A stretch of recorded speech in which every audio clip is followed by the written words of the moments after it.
Find three equivalent fractions for 2/3. First, I need to sketch 2/3.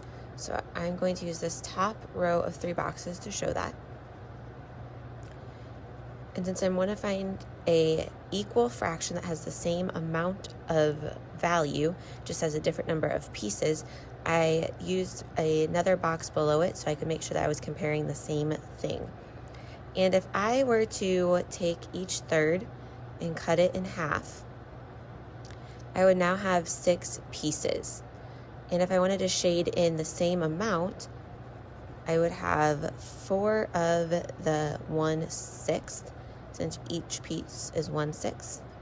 And if I have 4 of those all together, that is 4/6. So I could say that 2/3 is equivalent or equal to, or has the same value as 2/3. My directions said find 3.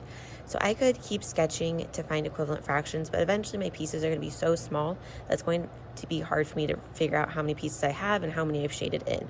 So I can use what we call the power of 1. So the power of 1 is using a fraction that is equivalent to 1 whole. For a fraction to be equivalent to 1 whole, the numerator and the denominator have to be the same. So I'm going to use 3/3 and 4/4. When I multiply fractions, I multiply straight across. So 2 times 3 and 3 times 3. 2 times 3 is 6, and 3 times 3 is 9. So another equivalent fraction to 2/3 is 6/9. Same thing down here. 2 times 4 is 8, and 3 times 4 is 12.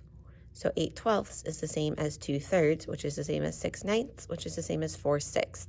So all 4 of these fractions have the same value. Go ahead and pause the video and find 3 equivalent fractions for each of these fractions.